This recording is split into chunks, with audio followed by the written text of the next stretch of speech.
नमस्कार दोस्तों। हमारी आज की कहानी है विक्रम वेताल कहानी। सबसे ज्यादा पुण्य किसका।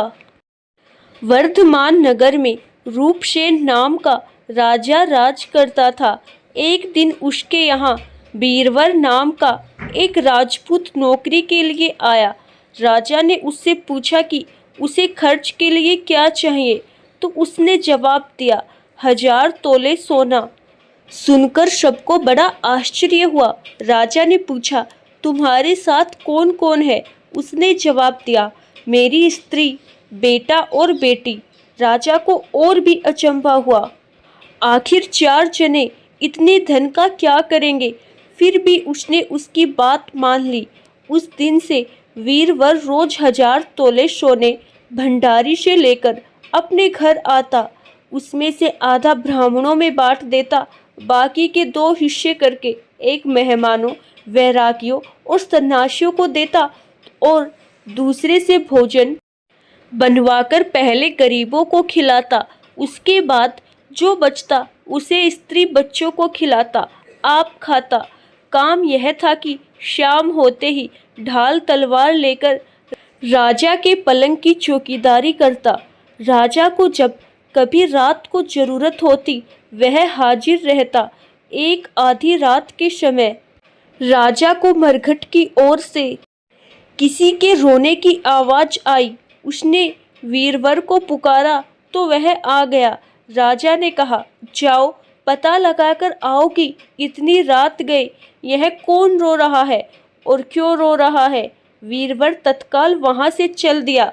मरघट में जाकर देखता क्या है कि सिर से पांव तक एक स्त्री गहनों से लदी कभी नाचती है, कभी कूदती है और सिर पीट पीट कर रोती है, लेकिन उसकी आंखों से एक बूंद आंसू की नहीं निकलती। वीरवर ने पूछा, तुम कौन हो, क्यों रोती हो? उसने कहा, मैं राजलक्ष्मी हूँ। रोती इसलिए हूँ कि राजा विक्रम के घर में खोटे काम होते हैं, इसीलिए वहाँ दरिद्रता का डेरा पड़ने वाला है। मैं वहां से चली जाऊंगी और राजा दुखी होकर 1 महीने में मर जाएगा। सुनकर वीरवर ने पूछा, इससे बचने का कोई उपाय है? स्त्री बोली, हाँ है। यहाँ से पूरब में 1 योजन पर एक देवी का मंदिर है। अगर तुम उस देवी पर अपने बेटे का शीश चढ़ा दो तो विपदा टल सकती है। फिर राजा 100 बरस तक बेखटके राज करेगा। वीरवर घर आया और अपनी स्त्री को जगाकर सब हाल कहा। स्त्री ने बेटे को जगाया, बेटी भी जाग पड़ी। जब बालक ने बात सुनी तो वह खुश होकर बोला, आप मेरा शीश काटकर जरूर चढ़ा दे।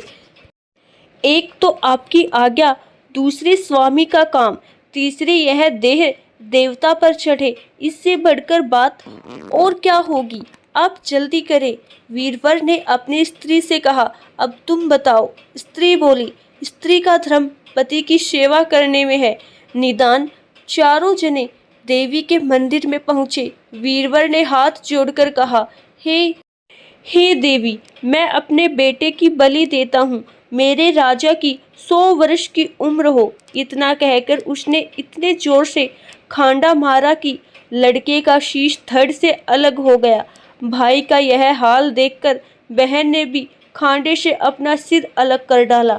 बेटा बेटी चले गए तो दुखी माँ ने भी उन्हीं का रास्ता पकड़ा और अपनी गर्दन काट दी। वीरवर ने सोचा कि घर में कोई नहीं रहा तो मैं ही जीकर क्या करूँगा। उसने भी अपना सिर काट डाला। राजा को जब यह मालूम हुआ तो वह वहाँ आया। उसे बड़ा दुख हुआ कि उसके लिए 4 प्राणियों की जान चली गई। वह सोचने लगा कि ऐसा राज करने से धिक्कार है।